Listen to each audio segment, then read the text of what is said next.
buenas noches a todos y cada uno de ustedes. Queremos orar pidiendo al Señor que la presencia de su Espíritu Santo sea con todos y con cada uno de nosotros. De manera que los invito a que allí donde estemos cerremos nuestros ojos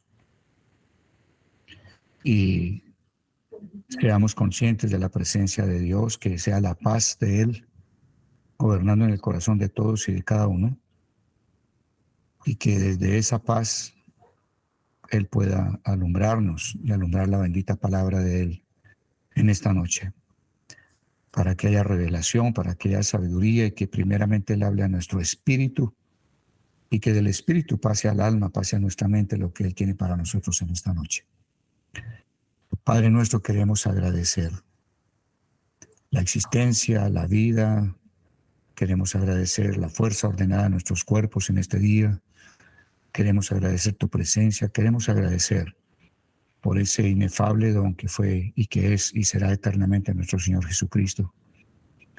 Queremos en esta noche de igual manera presentar ante ti nuestro anhelo de que nos des la presencia y la obra de tu Espíritu Santo, que sea el Santo Espíritu de Dios alumbrando los ojos del hombre interior de cada uno de nosotros y que sea también tu Santo Espíritu alumbrando tu palabra.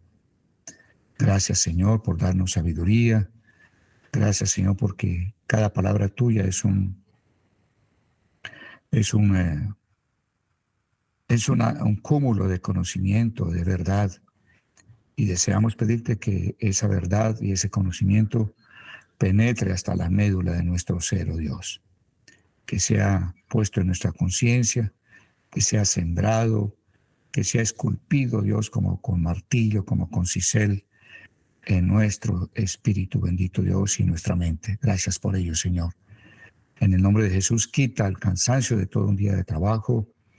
Danos lucidez, haz que estemos alerta, despiertos, que no haya ningún sueño y que podamos estar atentos para recibir de ti en esta noche. Y agradecemos esto en el nombre de Jesús. Amén. Y amén, bendito Padre. Gracias, Señor. Bueno, muy bien. Estuvimos viendo en nuestra reunión pasada que el Señor dio a Moisés también en esa séptima subida al monte. Le dio los utensilios que él deseaba que tuviera su casa, tuviera el tabernáculo de reunión. Y entonces hoy vamos a dar comienzo a la introducción a esos utensilios que tiene la casa de Dios. Y vamos a ver que a través del entendimiento, o más bien la revelación que hay detrás de la descripción de esos utensilios, que tiene que ver descripción dada por los mismos materiales, dada por los colores a usar, dada por la forma en que se juntan los unos con los otros como materiales. Hay una revelación preciosísima del Señor Jesucristo. Y si entendemos lo que el Padre quiere en su casa, que es una casa en la cual estemos, dijéramos, unidos, fundidos, tanto el hombre colectivo como Dios mismo, y Él habitar en medio de nosotros. Es algo así como que nosotros habitemos en Él y Él pueda habitar en nosotros. Se llama tabernáculo de reunión, no en el criterio que tenemos nosotros de que es un sitio donde uno va, está con otras personas, rinde un culto de alabanza, de adoración y salimos y nos fuimos. Realmente Dios quiere es una casa en la cual pueda habitar continuamente, una casa resultante de la fusión, dijéramos, de Dios y del ser humano. Y vamos a ver que ese concepto domina todo el panorama de la casa que Él quiere. Y es un concepto que va a darnos luz sobre qué es la iglesia. Porque la iglesia es esa casa, dijéramos, ese tabernáculo que se vio como tabernáculo en el Antiguo Testamento, pero que ahora es como el tabernáculo de Dios realizado en el Nuevo Testamento y hecho una realidad, ya no una sombra. De manera que es un estudio absolutamente interesante, absolutamente llamativo, y sé que ustedes van a encontrar realmente edificación en estos conceptos que vamos a estar revisando a partir de esta noche. Para poder arrancar, primero tenemos que entender que Dios usa tipologías. Una tipología es un acontecimiento. Una tipología puede ser una historia. Una tipología puede ser un objeto. Una tipología puede ser la vida de un personaje. Y a través de esa tipología o de ese personaje, de esa historia, de ese acontecimiento, de ese objeto, Dios quiere mostrarnos que detrás de ello hay un mensaje, detrás del objeto, de la historia, del personaje. Hay un mensaje que está detrás de las letras, dijéramos, que podemos leer. A ese conocimiento de lo que hay detrás de las letras es a lo que llamaríamos el conocimiento por revelación. Porque solo Dios sabe qué está queriendo decir a través del objeto, la historia, el personaje, el acontecimiento. Y a eso se refería el Señor Jesús cuando con frecuencia decía, el que tiene oídos para oír, oiga lo que el Espíritu está diciendo. Observen que Jesús no decía, el que tenga oídos para oír, oiga lo que las letras dicen. Ni tampoco él decía, el que tenga ojos para ver, vea lo que las letras dicen. Él decía, el que tenga oídos espirituales, oiga lo que el Espíritu está diciendo. O sea, el Espíritu es el que puede revelar cuál es ese mensaje escondido que hay detrás de las letras, detrás del objeto, detrás de la historia, detrás del personaje. Entonces, Dios trabaja a través de esas tipologías, a través de toda la Biblia. Y Él lo hace de una manera muy acentuada en lo que es el tabernáculo que Él dio que construyera Moisés. Y vamos a encontrar que es una tipología que detrás de ella tiene todo el mensaje de quién es Jesucristo en gran parte y también de quién es la iglesia y qué es la iglesia y cómo hemos de funcionar nosotros fusionados con Él para que podamos ser ese templo del Dios viviente. Podríamos entonces ya con esto entrar a leer nuestro texto, porque ya tenemos como algún elemento que nos va a ayudar a arrancar. Nuestro texto dice allí principio de señales. Encontramos un versículo en Juan 2:11 y quiero que abramos nuestras Biblias y leamos de qué se trata para llegar a ese versículo. Y encontramos allí que la misma escritura nos habla de ese empleo de lo que son las tipologías. Y vamos entonces a Juan capítulo 2, Evangelio de Juan capítulo 2. Ayúdenme ustedes y acompáñenme por favor en su Biblia. También lo que hayan traído la Biblia, que hayan traído a esta reunión también con qué remarcar, resaltar en su Biblia lo que leamos. En Evangelio de Juan capítulo 2, a partir del verso 1, leemos lo siguiente. Dice, al tercer día se celebraron unas bodas en Caná de Galilea y estaba allí la madre de Jesús. También fueron invitados a las bodas Jesús y sus discípulos. Y faltó vino. Entonces la madre de Jesús le dijo, no tienen vino. Jesús le dijo, ¿qué tiene que ver esto con nosotros, mujer? Aún no ha llegado mi hora. Su madre dijo a los que servían, haced todo lo que él os diga. Había allí 6 tinajas de piedra para agua, dispuestas para el rito de purificación de los judíos. En cada una de ellas cabían 2 o 3 cántaros. Jesús les dijo, llenad de agua estas tinajas. Y la llenaron hasta arriba. Entonces les dijo, sacad ahora un poco y presentadlo al encargado del banquete. Y se lo presentaron. Cuando el encargado del banquete probó el agua hecha vino, sin saber de dónde era, aunque sí lo sabían los sirvientes que habían sacado el agua, llamó al esposo y le dijo, todo hombre sirve primero el buen vino, y cuando han bebido mucho, el inferior. Sin embargo, tú has reservado el buen vino hasta ahora. Este principio de señales hizo Jesús en Caná de Galilea y manifestó su gloria y sus discípulos creyeron en él. Repito ese verso 11. Este principio de señales hizo Jesús en Caná de Galilea y manifestó su gloria y sus discípulos creyeron en él. Estamos viendo que aquí hay una actuación y la Biblia nos está relatando esa actuación que realizó Jesús en esta festividad, cambiando, transformando agua en vino. Y aquí empieza a darse esas tipologías en la vida de Jesús. O sea, la misma vida de Jesús en ella, en su vida, cada acontecimiento, cada acción, cada palabra, realmente estaba dando una tipología, una señal, apuntaban a algo. Había un mensaje detrás de estas historias, de estos eventos, de estos milagros que él hizo. Entonces, por eso empezamos nuestro estudio de hoy con estas palabras. Este principio de señales hizo Jesús en Caná de Galilea y manifestó su gloria, y sus discípulos creyeron en él, como dice Juan 2:11. ¿Qué significa esas palabras, principio de señales? ¿Qué significa este principio de señales?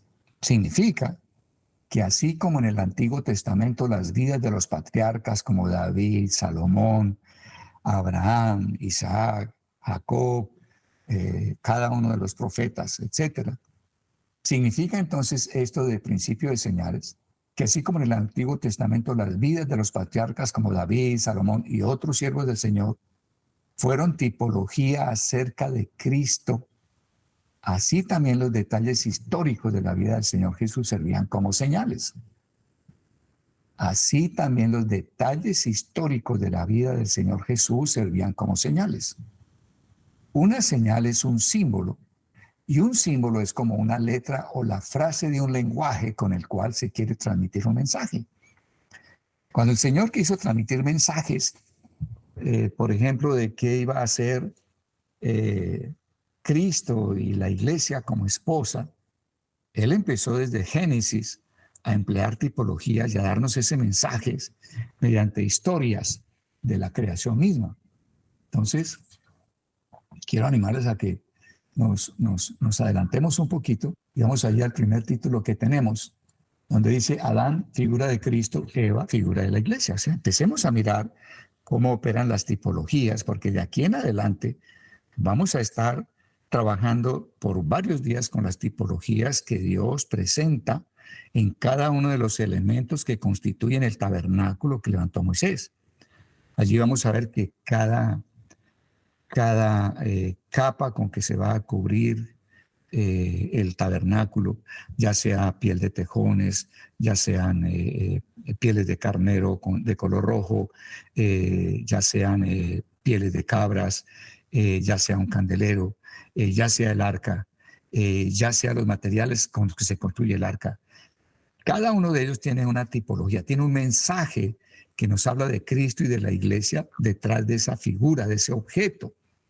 Entonces vamos a trabajar con tipologías de aquí en adelante. Por eso necesitamos empezar a abrir nuestra mente y que el Espíritu nos dé la gracia para poder empezar a recibir toda esta información maravillosa que Jesús o que Dios trae de Jesús y la iglesia a través de las tipologías.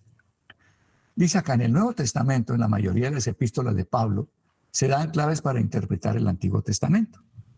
Entonces, Pablo fue un hombre que, como todos ellos, recibían del Espíritu Santo estas tipologías y ellos podían entenderlas. Y ahora nosotros las entendemos por el Espíritu Santo.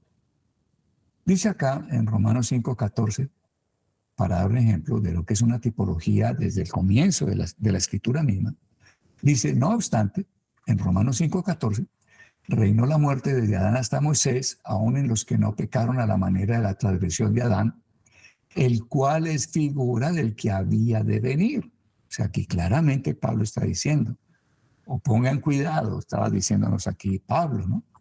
Observen a Adán, porque Adán es figura del que había de venir. Adán es una tipología de Cristo. Adán es un personaje y detrás de su vida y de los acontecimientos que sucedieron con Adán, hay un mensaje, dijéramos, escondido. Detrás de las letras que hablan de Adán, hay un mensaje escondido que habla de Jesucristo. A ver cómo opera esto. En este pasaje podemos entender entre líneas, o sea, detrás de líneas, diría yo, para mí es como más claro eso. Las letras, tal como están, las frases, las palabras que están escritas en la Biblia, detrás de ellas siempre hay un mensaje que no vemos en las letras, están detrás de las letras. Y el único que puede sacar ese mensaje que está detrás de las letras es el mismo Espíritu Santo. Entonces, por eso dice acá, en este pasaje podemos entender voy a decirlo, detrás de las líneas que Dios está hablando, a través de la creación de Adán, ¿cierto? Dios está hablando de Cristo y de sus planes en Cristo. Y uno dice, ¿cómo así? Podemos descubrir a Cristo detrás de Adán. Cristo tuvo también que dormir un sueño profundo para poder tener a la iglesia como esposa y tuvo también que ser herido en el costado para que le sacasen su costilla. O sea, observen que cuando leemos en Génesis capítulo 2, cómo Eva fue creada, nos dicen que Adán cayó en un profundo sueño y Dios sacó una costilla y de esa costilla creó a Eva y por eso Adán se levanta, ve a la mujer como creación de Dios y dice, ahora esta es carne de mi carne, hueso de mis huesos. Adán, nos relata Génesis, tuvo un sueño profundo, Dios sacó, quitó una costilla de él y de la costilla creó a la mujer. Pero detrás de esa historia que se refiere a Adán, Dios está dándonos a conocer algo de Jesucristo. Hay un mensaje escondido. Podemos ver a Jesucristo detrás de Adán. O sea, Jesucristo va a vivir cosas similares, ¿no? Él también tuvo que dormir un profundo sueño, 3 días muerto, ¿cierto? Y de su costado nace la iglesia, así como del costado de Adán es creada Eva. En Efesios 5, 25 al 32, vemos que en el verso 30 se habla de Cristo y de la iglesia. Y Pablo nos dice, así como, veamos esos versículos para que entendamos. Y estamos entrando a interesarnos mucho por lo que son las tipologías que tiene la palabra de Dios. Entonces vamos a Efesios capítulo 5 y vamos a leer de los versos 25 al 32. Efesios capítulo 5. En los versos 25 al 32 que la escritura nos dice lo siguiente. Efesios 5. Dice allí, maridos, amad a vuestras mujeres, así como Cristo amó a la iglesia y se entregó a sí mismo por ella, para santificarla, habiéndola purificado en el lavamiento del agua por la palabra, a fin de presentársela a sí mismo, una iglesia gloriosa que no tuviera mancha, ni arruga, ni cosa semejante, sino que fuera santa y sin mancha. Así también los maridos deben amar a sus mujeres como a sus mismos cuerpos. El que ama a su mujer, a sí mismo se ama, pues nadie odió jamás a su propio cuerpo, sino que lo sustenta y lo cuida, como también Cristo a la iglesia. Porque somos miembros de su cuerpo, de su carne y de sus huesos. Por esto dejará el hombre a su padre y a su madre, se unirá a su mujer, y los dos serán una sola carne. Grande es este misterio, pero yo me refiero a Cristo y a la iglesia. Por lo demás, cada uno de vosotros ame también a su mujer como a sí mismo, y la mujer respete a su marido. Aquí Pablo está dándonos el conocimiento de cuál es el fundamento del matrimonio, de los matrimonios en un hombre y una mujer, como Dios lo estableció. Pero detrás de eso, Él nos hace ver también que hay un principio dado en la relación de Jesucristo con la iglesia. Entonces, revisemos eso ahora entonces aquí en nuestro texto. En Efesios 5, 25 al 32 vemos que en el verso 30 habla de Cristo y de la iglesia y con las palabras, así como Cristo amó la iglesia, significa que Cristo y la iglesia son el modelo para los matrimonios, porque Dios nos está diciendo a los maridos amados a vuestras mujeres, como Cristo amó así como Cristo amó la iglesia. Entonces, Cristo y la iglesia son el modelo para los matrimonios. Que así como Cristo la amó y se entregó por ella, así también los maridos. En el verso 31 dice, por esto, o sea, el misterio de Cristo y la iglesia es el que establece la conducta matrimonial normal. Por esto dejará el hombre a su padre y a su madre y se unirá a su mujer y serán una sola carne. O sea, por el hecho de que Cristo amó a la iglesia y se entregó por ella, entonces Dios dice, ese es el principio por el cual, digo ahora en el Nuevo Testamento, dejará el hombre a su padre y a su madre y se unirá a su mujer y serán una sola carne. Aquí Pablo está citando Génesis 2:24. ¿Qué es lo que dice Génesis 2:24? Leámoslo. Entonces, vemos cómo está hablando Pablo del matrimonio entre un hombre y una mujer, y detrás de eso tenemos una tipología, y vemos entonces la tipología de Cristo con la iglesia. Y esa relación de Cristo con la iglesia, de ahí sale el principio del matrimonio, de que por tanto dejará el hombre a padre y madre, se unirán a su mujer y serán una sola carne. Entonces vamos a Génesis capítulo 2, para que veamos cómo está saliendo de la figura del matrimonio entre un hombre y una mujer, sale la tipología sale el mensaje acerca de Cristo y la iglesia. Entonces, vamos allí a Génesis 2:24. ¿Qué dice la escritura en Génesis 2:24? Entonces dice lo siguiente. Por tanto, dejará el hombre a su padre y a su madre, se unirá a su mujer y serán una sola carne. Ahora, Pablo, allá hablándonos también en Efesios, dice, grande es este misterio. ¿Cuál misterio? El misterio de Cristo y la iglesia.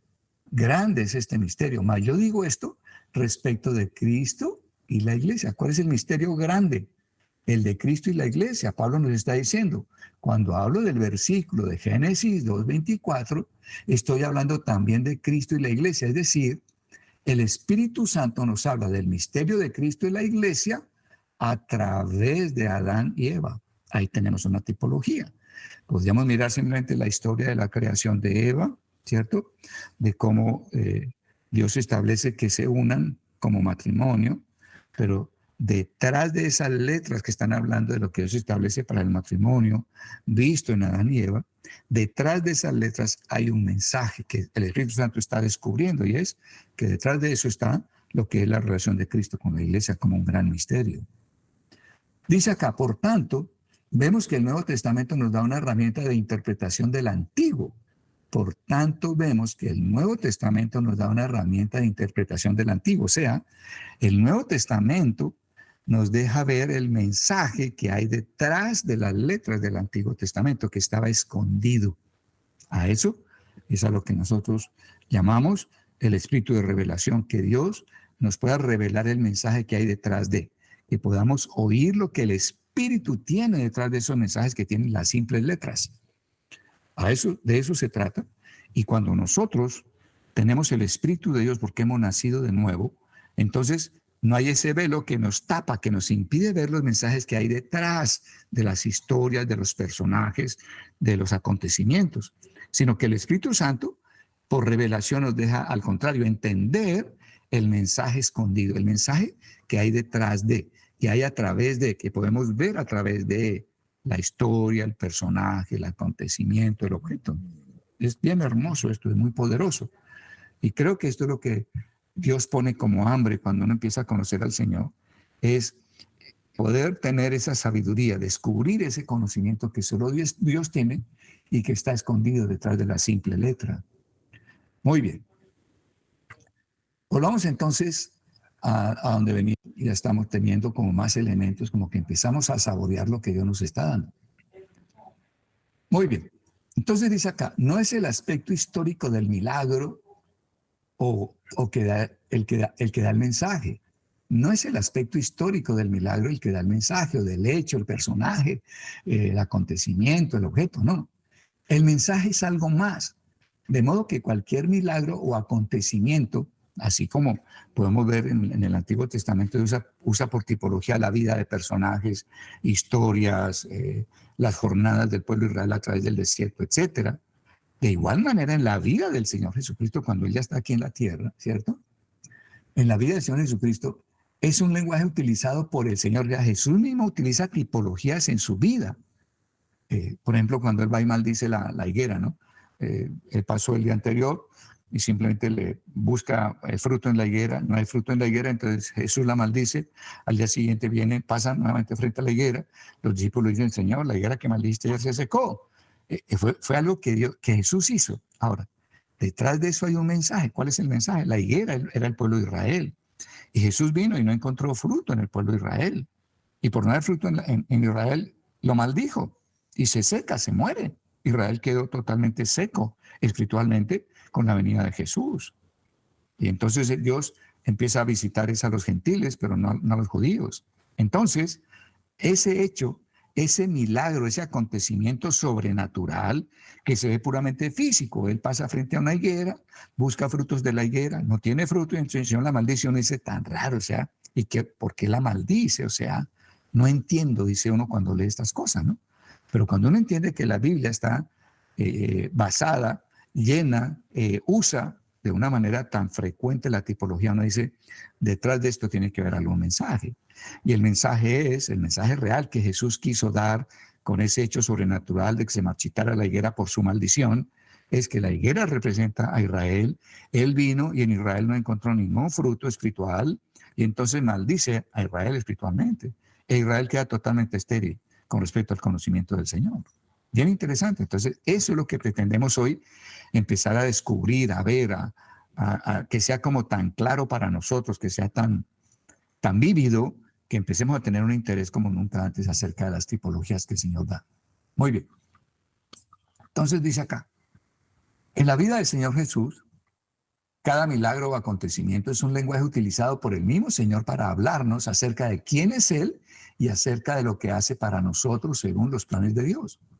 Por esa razón se le llama más señales que milagros. Observen que empezamos leyendo allá en el Evangelio de Juan capítulo 2, que dice que este fue el comienzo de señales, ¿no? Entonces me dice que es una señal. Las señales son para dar una idea acerca de un camino. Una señal siempre nos hace referencia a un camino, ¿no? Una señal es algo que está mostrando algo en lo que quiere que pongamos nuestra atención.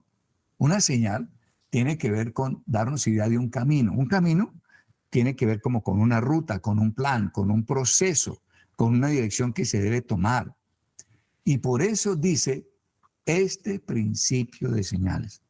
Entonces, esto hace que uno empiece a tener una inquietud, vivir alerta, de que cuando lee, incluso se atreve a preguntarle al Espíritu de Dios, Santo Espíritu de Dios, detrás de esto, ¿qué hay? ¿Cuál es el mensaje que tú tienes escondido? Quita el velo de mis ojos, porque realmente cuando el pueblo judío leía la letra y no podía entender el mensaje que había detrás de la letra, no entendía la señal, ellos estaban como con un velo. No podían ver sino la letra, no podían ver lo que había detrás de la letra. Pero cuando uno nace de nuevo, como les dije, y tiene el Espíritu de Dios, entonces el velo cae de nuestros ojos y podemos ver el mensaje que hay detrás de la tipología, que hay detrás del personaje, del acontecimiento, del objeto. ¿Cuál es el mensaje que hay? Por ejemplo, uno lee en el Antiguo Testamento la vida de Abraham. Bueno, Abraham es una tipología de Cristo y es una tipología también de nosotros los cristianos. Toda la vida de Abraham, que le podemos leer en Génesis, lo que nos muestra es un hombre que experimenta el llamamiento de Dios. Abraham es llamado. Y entonces la historia de la vida de Abraham nos enseña acerca de cómo Abraham responde al llamado de Dios. Dios lo llama y le dice a Abraham, vete de tu casa, de tu tierra y de tu parentela a la tierra que yo te mostraré. ¿Cierto? En ti bendeciré las naciones de la tierra. Muy bien. Entonces, Dios está llamando a Abraham a decirle, yo quiero que vayas a una tierra que yo te mostraré. O sea, Dios está diciendo, yo te estoy llamando a un destino, yo te estoy llamando a una meta. Abraham entendió que Dios lo quería llevar a una ciudad que no está en la tierra, que viene del cielo, que es la Nueva Jerusalén. Abraham entendió eso y Abraham dijo, yo creo. Y salió de su casa, de su parentela, y gente de su propia familia le preguntaría, ¿y tú para dónde es que vas? Yo, pues no sé para dónde voy. Es que el Dios verdadero me habló y él me dice que me mostrará una tierra la cual me llevará, que me la hará a poseer y que además esa tierra es algo temporal para mí porque yo soy ciudadano de una ciudad que desciende del cielo. Entonces, estamos viendo que el llamamiento que Dios hace a Abraham tiene una respuesta de Abraham. ¿Una respuesta en qué sentido? Que Abraham le cree a Dios, le cree, tiene fe en lo que Dios le dice, confía en lo que Dios le dice, aunque no le ha dicho, sino simplemente que lo va a sacar de ahí y lo llevará a una tierra que le mostrará. Pero Abraham cree. Y eso es lo que se llaman las pisadas de fe que nosotros debemos imitar de Abraham. Dios nos está llamando a ser parte del reino de Dios, a ser parte de la esposa del Cordero para reinar juntamente con Él, ¿cierto? Estamos teniendo ese llamamiento y nosotros comenzamos nuestra vida cristiana recibiendo el Espíritu de Dios con ese toque tan poderoso que es nacer de nuevo. Y lo que leemos decimos, yo lo creo, ¿no? Dios le dice, pero usted sabe qué es el reino. No, todavía no sé qué es el reino, no tengo idea, pero Dios dice que yo voy a ser ciudadano del reino, que Él está haciendo una alianza conmigo para que Él y yo estemos ensanchando el reino y traigamos el reino de los cielos a la tierra. Y yo he creído eso. No sé cómo se hace, no sé qué se requiere, no tengo idea, pero yo creo a lo que Él dice. O sea, estamos siguiendo las mismas pisadas de Abraham. Estamos aceptando por fe un llamamiento. Estamos creyendo a lo que Dios nos ha dicho, nos ha prometido. De manera que si uno quisiera sacar el mayor provecho posible del mensaje que hay escondido, del plan de Dios detrás de la vida de Abraham, diríamos que Abraham es la historia del llamamiento. Si nosotros volvemos a abrir la Biblia en Génesis, oiga, si Abraham es el hombre que me habla del llamamiento, ¿cómo se responde al llamamiento de Dios? Pues voy a leer la vida de Abraham ahora, queriendo ver eso. O sea, Señor, muéstrame cómo es que se responde al llamamiento, cuáles fueron los errores que él cometió, cuáles fueron los aciertos, Señor. Yo quiero seguir las pisadas de Abraham, porque eso es lo que tú quieres. Tú quieres que así como Abraham aceptó el llamamiento, yo acepte el llamamiento. Entonces, detrás de la vida de Abraham, ¿qué hay? Hay un concepto que está totalmente velado al ojo humano, al ojo natural, y es el llamamiento. Seguimos leyendo. Entonces Abraham tuvo un hijo dado por la promesa de Dios, que es Isaac. Isaac nos relata toda su vida de Isaac, cómo fue concebido, viene como hijo de la promesa dada por Dios cuando Abraham y Sara no podían tener hijos, luego cómo Abraham lo lleva con un bulto de leña al monte donde Jesús fue crucificado años después, y cómo Dios, en el momento que Abraham va a sacrificarlo sobre el altar de leña, el ángel le dice: detente, y Dios provee un cordero, sacrifica a Abraham en lugar de sacrificar a Isaac. Nos hace ver que Isaac viene como resucitado entre los muertos, porque en el corazón de Abraham tenía la certeza absoluta de que él iba a dar muerte obedeciendo a Dios, y que Dios lo levantaría de los muertos, porque si Dios le había prometido que tendría descendencia a través de Isaac, pues si Abraham le daba muerte en sacrificio, Dios lo levantaría de los muertos para que Isaac, habiendo resucitado, tuviera hijos y le diera esa multitud de descendencia a Abraham. ¿Qué vemos detrás de toda esa historia de Isaac con todos esos detalles? Detrás de esa historia, Dios está mandando un mensaje, y es: la vida de Isaac es el mensaje de redención. Estoy mostrándoles a Cristo en Isaac. Estoy mostrándoles al Padre en Abraham, que sacrifica a su propio hijo. Estoy mostrándoles que a través de Jesucristo hay descendencia. Wow, entonces uno debería volver a Génesis y leer la escritura diciendo: voy a leer nuevamente la vida de Isaac, sabiendo que el mensaje que Dios quiere que yo entienda detrás de la vida de Isaac es en qué consiste la redención. ¿Cómo fue hecha la redención? Poderoso, ¿no? Ahora, dice, bueno, y llegamos a Jacob. Entonces, Isaac tuvo sus dos hijos, a Esaú y Jacob, ¿cierto? Sabemos que Esaú despreció la herencia. Bueno, pero Jacob era un hombre que anhelaba la herencia de Dios, buscaba ser socio de Dios, estar en una alianza con Dios, expandir el reino. Él buscaba eso, ¿cierto? Y entonces vemos todo lo que sucede con Jacob: huye de su casa, huye de Esaú, va donde su tío Labán, trabaja 7 años por una mujer, pero a los 7 años no le dan la mujer por la que él había trabajado, sino la hermana de la mujer por la que había trabajado. Entonces, por la que él deseaba, tuvo que trabajar otros 7 años. ¿Cómo fue? Le cambiaron 14 veces el plan de pagos de su labor. Toda esa historia, cómo regresa, todo lo que hace cuando está regresando con el temor hacia Esaú, su hermano. Toda esa historia pelea con Dios. Dios le dice que ahora será príncipe con Dios, que ha luchado juntamente con Dios, y por lo tanto Dios le cambia el nombre. Y uno dice, bueno, ¿y toda esta historia a qué apunta? ¿Todo esto a qué va? Bueno, pues el mensaje que hay detrás de toda esa vida de Jacob, ¿qué es? La transformación. Cómo Dios transforma a un ser humano. Cómo lo transforma hasta que llegue a ser un príncipe con Dios. Un hombre que está peleando junto, hombro a hombro, con Dios a favor del reino de Dios. Eso es increíble. Entonces, a eso es lo que llamamos tipologías. Miren ustedes cómo las vidas en el Antiguo Testamento son tipologías.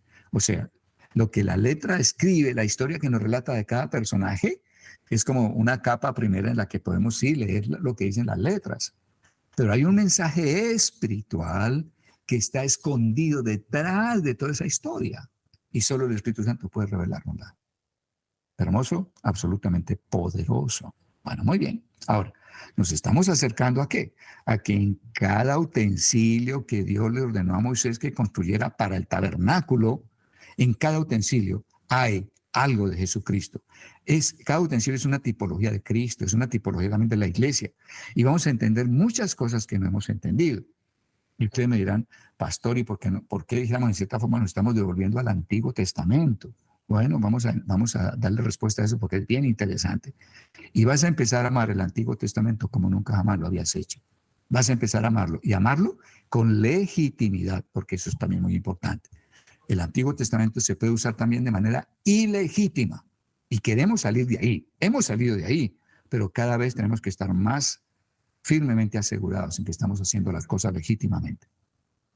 Entonces, la frase principio de señales indica que no fue solo una señal, sino varias. Es decir, que la vida del Señor Jesús estuvo autenticada por señal. Entonces, así como hay tantos hombres, tantas historias, tantas cosas en el Antiguo Testamento que son tipologías, la vida misma de Jesús, con cada milagro, con cada prédica, con cada situación que vivió, a su vez es una señal. Detrás de eso hay un mensaje mucho más profundo que las palabras que él decía, que el milagro que hizo, que la sanidad que obró, que la liberación que dio a cualquier persona de cualquier demonio. Muy bien. Veamos algunas de las muchas tipologías de Jesús, su iglesia y su casa. Entonces, ya vimos esas tipologías, por ejemplo, en Adán y Eva. Ahora vamos a ver una tipología en lo que son las jornadas, que es algo que hemos estado estudiando. Vamos a relacionar Romanos 15, 4 con 1 Corintios 10, del 1 al 6, y también el verso 11. Y dice allí, porque no quiero, hermanos, en 1 Corintios 10:1, que ignoréis que nuestros padres todos estuvieron bajo la nube y todos pasaron el mar, y todos en Moisés fueron bautizados en la nube y el mar, y todos comieron el mismo alimento espiritual, y todos bebieron la misma bebida espiritual porque bebían de la roca espiritual que los seguía, que era Cristo. Pero de los más de ellos no se agradó Dios, por lo cual quedaron postrados en el desierto, murieron. Mas estas cosas sucedieron como ejemplo y están escritas para amonestarnos a nosotros. A ver, amados, cuando el Espíritu Santo empieza a abrir los ojos con respecto a esto, uno empieza a ver cuán importantes son estos elementos que él está dando aquí en la Escritura. Dice, mas estas cosas, todo lo que vivieron el pueblo de Israel en sus jornadas, 42 jornadas, como hemos visto, a través del desierto en su camino de Egipto hacia la tierra prometida. Todas esas cosas que a ellos les sucedieron como ejemplo y están escritas para amonestarnos a nosotros, para que no codiciemos cosas malas como ellos codiciaron. Ok, entonces Dios le ordenó a Moisés, escribe estas cosas para amonestar a quienes, a la gente que llegue a los tiempos finales. O sea, voy a decirte esto, tiene sentido ahora todo lo que Moisés escribió, porque fue escrito para nosotros los que hemos llegado a los tiempos finales. Todo lo que Moisés escribió fue escrito para ti y para mí. O sea que estamos haciendo lo correcto. Estamos realmente en la cresta de la ola, del mover del Espíritu de Dios para nosotros en cuanto a la enseñanza.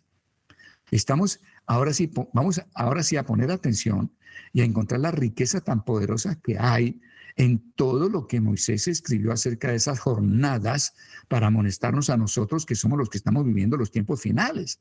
Eso era para nosotros y por eso estamos empezando a verlo y dimensionarlo y valorarlo de una manera tan maravillosa.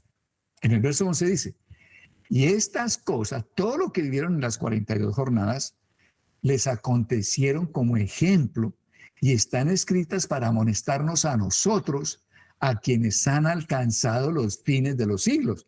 Nosotros hemos sido destinados por Dios a vivir los fines de los siglos. Todo lo anterior, las 42 jornadas, es una historia que leemos en Éxodo, Levítico, Números y Deuteronomio. O sea, esos libros, con todo lo que tienen contenido, fueron ordenados por Dios a Moisés de que escribiera todo lo que sucedió en esas jornadas, ¿cierto? Porque era para nosotros, era para ti, esos libros son para ti y para mí. Es decir, aquí ya podemos, yo digo, quitar o perder todas las escamas que tenían nuestros ojos que nos impedían ver la riqueza, la ternura, la misericordia de Dios, ver a Cristo de una manera mucho más profunda a través de la tipología que nos da el Antiguo Testamento. Dice acá entonces, los versos 6 y 11 de 1 Corintios 10 nos autorizan a leer todo el Pentateuco, o sea, los primeros 5 libros. Nos autorizan, esto es para nosotros. Esto no es algo que, esto es ley, entonces no es para mí, yo solo tomo el Nuevo Testamento. No, no, no, no, de ninguna manera, de ninguna manera. El Antiguo Testamento fue escrito para ti igualmente que el Nuevo. Y el uno y el otro van a alumbrarnos grandemente acerca de lo que necesitamos saber acerca de Cristo y de nosotros como iglesia. Es algo muy poderoso. Entonces estamos autorizados en el Nuevo Testamento a leer el Antiguo, porque es para nosotros quienes hemos alcanzado los fines de los siglos. Es decir, cuanto más nos acercamos al fin, más es para nosotros el Pentateuco, los 5 primeros libros. Vuelvo a repetir esa última frase. Cuanto más nos acercamos al fin de los tiempos, más es para nosotros la lectura y la revelación de todos los tipos que hay en el Pentateuco. Cada sacrificio dado en Levítico es una tipología de Cristo. Nosotros decimos, pero es que esto es como tan aburridor. Ponerse a leer que sí, que hay un sacrificio en el cual hay libación y se toma tanta cantidad de vino y se riega sobre el sacrificio, la harina o las hojuelas que se hicieron. Yo no entiendo de qué trata eso. Pues la libación es un ícono, es una imagen, y detrás de ella Dios tiene un mensaje. ¿Cuál es el mensaje? Que Jesucristo, así como una copa de vino se derrama, y es un mensaje para nosotros también, porque juntamente con Cristo nosotros también hemos de derramarnos en libación. ¿Qué significa? Derramar nuestra vida hasta el final, en un compromiso real y sincero para con Dios, de caminar con Él y de acuerdo a su palabra por el Espíritu Santo. Entonces uno dice, ¿cómo eso es lo que significa libación? Sí, libación significa alguien que se está derramando, está entregando su vida porque vive un compromiso real y genuino con el reino de Dios, para con los demás y con la palabra del Señor. ¡Wow! Entonces un sacrificio de libación interesante, pero nunca nos lo habían dicho. O sea, no habíamos visto detrás de lo que había en lo que se llama un sacrificio de libación, no habíamos visto el mensaje que traía detrás de él la libación misma. La libación traía un mensaje sobre lo que es la entrega, el compromiso, derramar la vida. Jesús se dio como libación y nosotros hemos de darnos también como libación. El Pentateuco es para nosotros porque alcanzamos los fines de los tiempos. Somos una generación especial.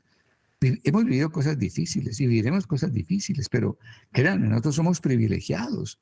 Todas las generaciones quisieron ver este tiempo, este tiempo de revelación. Yo he estado hablando de cuando en cuando con hermanos que me encuentro y me dicen, no sé, pastor, pero los últimos 3 años he recibido un entendimiento que jamás en mi vida había tenido. He andado con Dios, unos dicen 5, otros dirán 10, otros dirán 13, otros dirán 23 años. Pero me dicen, he recibido una revelación que yo nunca antes había tenido. Algo está pasando en estos últimos años. En estos últimos 3 años he recibido cosas maravillosas. Claro que sí. ¿Por qué? Porque tú eres una persona a quien alcanzaron los tiempos finales y toda la revelación está para nosotros, incluyendo la que está escondida en el Antiguo y también en el Nuevo Testamento. En el Antiguo, a través de personajes, historias, objetos, situaciones, y en el Nuevo son tipologías que están escondidas en cada acción, en cada milagro, en cada situación que vivió el Señor Jesucristo. Entonces, tenemos que vivir por el mundo de tipologías y saborearlo y disfrutarlo, y que el Espíritu Santo nos abra todo lo que tiene detrás de la letra. Pero podríamos protestar cuando nos dicen que el Pentateuco es para ti, entre más se acercan los tiempos del fin. Sí que es para ti, sí que es urgente que lo entiendas y lo leas. Entonces diríamos, protestaríamos, ¿no? Diríamos, un momentico, todo el Pentateuco es ley. Y volvemos a las personas que aún no han podido entender que la ley es algo que es bueno, es santo, y que debe tener un uso legítimo. No la podemos desechar, pero ¿cuál es el uso legítimo de la ley? Hoy te van a aclarar cosas lo que viene enseguida. Pero podríamos protestar diciendo, todo el Pentateuco es ley, o sea, Génesis, Éxodo, Deuteronomio, Levítico y Número, los primeros 5 libros son ley. ¿Cómo así? ¿Que son para mí? Bueno, ¿en qué sentido son para ti? En el sentido de que allá hay tipologías, vidas, situaciones, personajes, detrás de los cuales hay un mensaje que Dios quiere darnos por revelación, por el Espíritu Santo. Pero sabemos, dice la Escritura en 1 de Timoteo 1:8, pero sabemos que la ley es buena si uno la usa legítimamente. Miren lo que dice el Nuevo Testamento. Sabemos que la ley es buena para nosotros que decimos ser cristianos y que tenemos el Espíritu de Dios y que por gracia hemos sido salvos.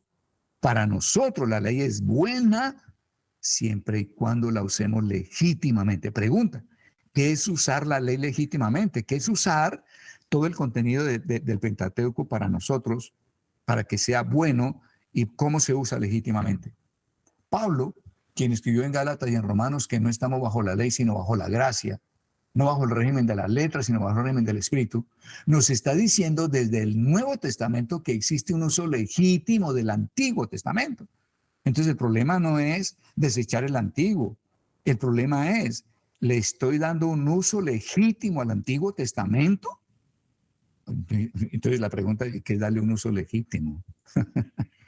Esto creo que va a acabar con muchas dudas que aún tenías y va a acabar de tumbar el velo que había en tu corazón con respecto a no querer, a no entender y a no buscar toda la riqueza que tiene el Antiguo Testamento. ¿Qué dice allí segunda de Timoteo, Timoteo 3:15? Dice que Pablo le está hablando a Timoteo y le dice, y que desde niño has sabido las Sagradas Escrituras, las cuales te pueden hacer sabio para la salvación por la fe, las cuales te pueden hacer sabio para la salvación por la fe, que es en Cristo Jesús. Cuando Pablo está escribiendo a Timoteo, no existía todavía el Nuevo Testamento. Hasta ahora Pablo estaba pasando las cartas, enviando las cartas que luego constituyen junto con las de Pedro y los demás escritores del Nuevo Testamento, constituyen el Nuevo Testamento. Entonces, cuando Pablo le está diciendo que a Timoteo le está diciendo, tú has sabido las Sagradas Escrituras, las cuales te pueden hacer sabio para la salvación por la fe que es en Cristo Jesús. Cuando Pablo dice aquí en este verso 15 a Timoteo que las Sagradas Escrituras le pueden hacer sabio para la salvación por la fe que es en Cristo Jesús, aquí Pablo nos está diciendo cuál es el uso legítimo del Antiguo Testamento. ¿Cuál es el uso legítimo? Debemos usarlo para tener sabiduría para la salvación por la fe que es en Cristo Jesús.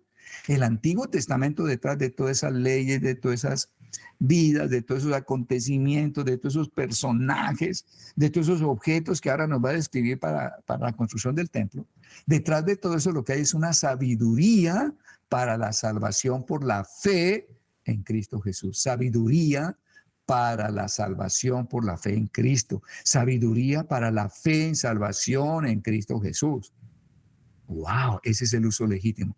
Si usted busca el Antiguo Testamento para obtener la sabiduría que te ayuda a la salvación por la fe en Cristo, y a medida que yo entiendo más de Cristo, de su obra, a través de las tipologías del Antiguo Testamento, vas a ver que tu fe se fortalece. Nuestra fe está siendo realmente nutrida por el Señor en este tiempo. Cuando Pablo habla, continuamos en nuestro texto, de la Escritura, se refiere fundamentalmente al Antiguo Testamento, claro, incluyendo también el Nuevo. Usamos legítimamente la ley dada en el Antiguo Testamento cuando la usamos para ser sabios en la salvación por la fe que es en Cristo y para hacernos útiles para toda buena obra. O sea, vamos a buscar el Antiguo Testamento con el ánimo de ser sabios para salvación por la fe que es en Cristo, y también buscamos el Antiguo Testamento, igual que el Nuevo, ¿para qué? Para hacernos útiles para toda buena obra. ¿Dónde está eso? En la misma segunda de Timoteo. Entonces, acompáñenme ustedes en sus Biblias y leamos segunda de Timoteo. Esto es muy poderoso y anhelo que el Espíritu Santo esté tocando tu corazón con lo que estás recibiendo en esta noche. Segunda de Timoteo. Y vamos a leer capítulo 2, los versos 16 y 17. Segunda de Timoteo, capítulo 3, y vamos al verso 16. Segunda de Timoteo 3, los versos 16 y 17. Dice, toda la escritura, vamos primero al verso 15, dice, y que desde la niñez has sabido las sagradas escrituras, las cuales te pueden hacer sabio para la salvación por la fe que es en Cristo Jesús. Y continúa en el verso 16. Toda la escritura, antiguo y nuevo, es inspirada por Dios y útil para enseñar, para redarguir, para corregir, para instruir en justicia, a fin de que el hombre de Dios sea perfecto, enteramente preparado para toda buena obra. Volvamos a leer. Toda la escritura es inspirada por Dios y útil para enseñar, para redarguir, para corregir, para instruir en justicia, a fin de que el hombre de Dios sea perfecto, enteramente preparado para toda buena obra. Toda la escritura nos prepara para toda buena obra, no solo el nuevo, el antiguo también, el antiguo también. Entonces le voy a dar a ustedes un ejemplo, cómo funciona esto de poderoso. Viene un hombre con el que trabajé hace años, llevando los principios del reino a las cárceles, aquí en Colombia y en otros países. Y entonces me dice, Gonzalo, las cárceles se están abriendo nuevamente, los nuevos alcaldes que se eligieron, que no pertenecen pues al sistema, al partido político de gobierno actual, en ciudades grandes como Bogotá, Cali, Medellín, Cúcuta y otras, están viendo que es importante llevar a los colegios también nuevamente los principios a los muchachos, a los estudiantes. O sea, estamos hablando de los jóvenes, gente que esté de sexto bachillerato a 11. Y entonces se encuentran que hay 500 colegios que están buscando el programa que se llevaba anteriormente para Bogotá. Hay otros, no sé cuántos, 800 y pico de colegios aquí en Cali.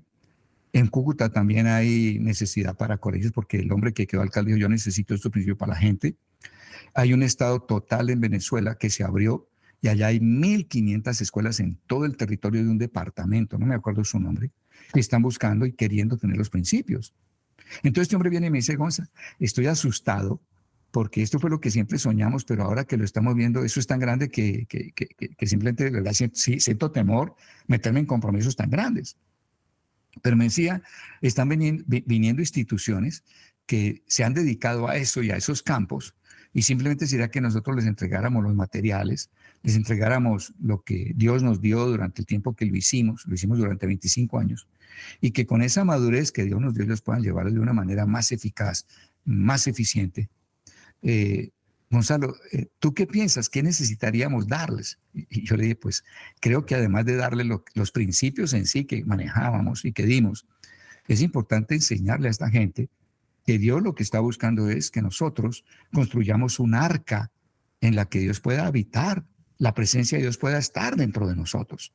Entonces yo le decía, esa arca, Dios establece, por ejemplo, cuando habló con Moisés, que era una caja de madera. La madera está tipificando la naturaleza humana. Pero esa caja de madera que tipifica la naturaleza humana debía ser revestida de oro por dentro y por fuera. El oro tipifica la naturaleza de Dios, la naturaleza divina. O sea que Dios quiere que nosotros como seres humanos, que somos ya madera, en nuestra esencia, según la tipología que Dios le dio a Moisés, con respecto al arca del pacto, Dios quiere que seamos revestidos de la naturaleza de Él, tanto por dentro como por fuera. Revestirse de la naturaleza de Dios por dentro es algo que se da cuando el Espíritu Santo viene a morar dentro de nosotros porque nacimos de nuevo. Entonces ya estamos revestidos por dentro, si has nacido de nuevo. Pero Dios quiere que seamos revestidos por fuera de la naturaleza de Dios.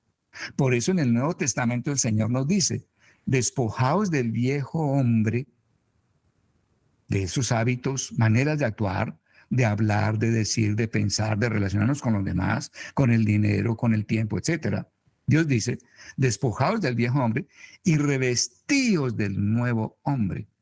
O sea, que cuando la persona utiliza los principios del reino de Dios, lo está haciendo para revestirse, o sea, que exteriormente quienes lo vean a Dios actuando, obrando en las relaciones, perdón de unos para con otros, la ayuda mutua de unos para con otros, atender las necesidades del que está en necesidad, la manera en que nos relacionamos en el matrimonio, la manera en que relacionamos con los hijos, la manera en que nos relacionamos con Dios, la manera en que manejamos el tiempo, la manera en que hacemos nuestro trabajo, etcétera. Todo eso es revestirse de Dios en el exterior, porque eso es lo que la gente ve en nosotros. Entonces yo le decía a este hombre, si nosotros solamente les damos los principios para que tengan hábitos hacia afuera, se relacionen bien unos con otros, trabajen bien, sean honestos, hagan planeación efectiva, sean críticos constructivos, sepan hablarse los unos a los otros. Si solamente les damos eso, les estamos dando, diríamos, el cómo revestirse de oro por fuera. Pero Dios no quiere gente revestida aparentemente de oro solo por fuera. Dios necesita gente que esté revestida de Él por dentro y también por fuera. Entonces a la gente hay que darle los principios que los van a revestir por fuera, pero hay que darles también el oro, que es el conocimiento del Evangelio, que acepten a Jesucristo como el dueño y Señor de ellos y que el Señor les dé el Espíritu Santo, su naturaleza divina venga a morar dentro de ellos. De esa manera están siendo revestidos de oro por dentro mediante el Espíritu cuando reciben a Jesús y por fuera con los principios que están cambiando sus conductas. Eso es usar Nuevo y Antiguo Testamento. Y esto me dijo, wow, oiga, Gonza, eso es increíble. ¿Usted puede escribir eso? Le dije, claro que podemos escribirlo. En página y media escribimos esto. Y lo podemos llevar como un principio. Para que puedan entender todos los que van a llevar el programa a todos esos miles de muchachos, miles de colegios en Venezuela y aquí en Colombia, bueno, en otras naciones se va a disparar esto, lo puedan llevar teniendo el dibujo completo. Que Dios quiere es que nosotros estemos construyendo un arca para que podamos portar la presencia de Él. El Espíritu de Dios dentro de nosotros, el oro revistiéndonos por dentro, pero también una conducta externa que sea el oro por fuera, que es lo que la gente ve de nosotros. Ellos no pueden ver el Espíritu que está adentro, pero sí pueden ver la conducta que está por fuera. Y si esos muchachos saben, los que van a llevar el programa, saben hacia dónde vamos, hacia dónde va Dios, les va a quedar mucho más fácil y van a tener el deseo, la responsabilidad, el anhelo de no solo llevar los principios, sino llevar el Evangelio para que el Espíritu pueda venir a morar en ellos y sean revestidos de oro también por dentro, no solo por fuera, con su conducta en los principios. Así es que opera. Creo que esto es importante, importantísimo. De eso se trata lo que vamos a estudiar, para darles un taste, un saborear, una prueba, una degustación. Muy bien. Entonces tenemos aquí que la ley se puede usar de manera ilegítima. Ya vemos cuál es la manera legítima. La escritura del Antiguo Testamento se usa legítimamente cuando yo busco a través de ella o en ella sabiduría para salvación mediante la fe en Jesucristo. Si el Antiguo Testamento me revela de Cristo, me revela de cómo Él quiere construir su casa, de cómo quiere fusionarse con nosotros en uno solo, que el deseo mío sea el de ella, el de Él resulta ser el mío porque somos uno solo. El deseo mío es el deseo de Él y somos un solo deseo. La conducta y el actuar de Él es el mío y el mío es el de Él porque somos uno solo. Si nosotros entendemos esto y podemos llevar esta sabiduría, pues estamos usando la ley legítimamente. Estoy usando todo lo que Dios dio como instrucciones a Moisés con la construcción del arca. Lo puede usar ¿para qué? Para obtener sabiduría para salvación mediante la fe en Cristo Jesús. ¿Qué sentir en tu corazón? Wow. Créame que Dios realmente nos está equipando. Yo estoy realmente agradecido con Dios y les quiero decir emocionado en mi espíritu por lo que viene y por lo que Dios nos está dando. Anhelo que ese sea el despertar de todos nosotros. Muy bien. Entonces, la ley se puede usar de manera ilegítima, equívoca, si la empleamos para judaizar, es decir, para someter a los hermanos al régimen de la letra, de lo que se puede leer solamente con los ojos naturales, sin tener el mensaje que esos símbolos, esas vidas, esos acontecimientos quieren darnos acerca de Jesucristo y del plan de Dios. Entonces, wow, a mí me viene a hablar alguien de ley, mostrándome lo que hay de Cristo detrás de, y yo diría, hermano, bienvenido, wow, háblame, porque habrá cosas que yo no he podido ver, que no he entendido y que me van a hacer ver mayormente a Cristo, y mi fe se va a fortalecer en Él para salvación. No, hermano, hábleme de eso. Pero si viene a hablarme solo ley, letra, lo que yo también puedo leer, pues ahí no hay nada. Está usando ilegítimamente la escritura del Antiguo Testamento. Qué importante y qué interesante. Muy bien. En resumen, la letra del Antiguo Testamento es legítima y tiene un primer sentido gramático histórico válido, del cual no debemos apartarnos nunca. Sin embargo, esto y otros versos, como los que hemos visto, nos hacen ver que detrás de esas letras gramático-históricas existe un sentido espiritual, que aquella letra es como una especie de velo el cual solo se quita por medio de Cristo. Solo se quita por medio de Cristo. Cristo está en nosotros, Él quita el velo y nos dejará ver el mensaje que hay detrás de cada ícono, de cada personaje, de cada vida, de cada experiencia, de cada objeto. Vamos a dejar aquí hoy. Nuestro próximo tema será cómo el sueño de Jacob, cuando va huyendo en Betel, es la primera piedra que Dios pone en lo que es la construcción de su iglesia. Porque el tabernáculo es el diseño, es el propósito. Allí podemos conocer el corazón de Dios, en que es realmente un sitio de reunión. No es simplemente estar allá a ratos con Dios, sino es cómo nos podemos amalgamar con Dios y Dios con nosotros para que Él pueda y nosotros podamos vivir el uno unido al otro de una manera continua y eternamente. Amén. Muy bien, vamos a orar. Darle gracias a Dios. Anhelo que vuelvan a leer ese texto, vuelvan a leer esos versículos que hemos visto hoy y que puedan recibir del corazón de Dios cuál es el anhelo de Él y hacia dónde nos quiere llevar. Es un entendimiento realmente maravilloso, absolutamente nítido y que va a fortalecer nuestra fe para salvación, porque la fe va a ser aumentada, incrementada, fortalecida en el Señor Jesucristo, en quién es Él y en el plan de Dios que ha desarrollado Él y ha traído por amor a nosotros a través también de Jesucristo. Padre bueno, gracias por este día.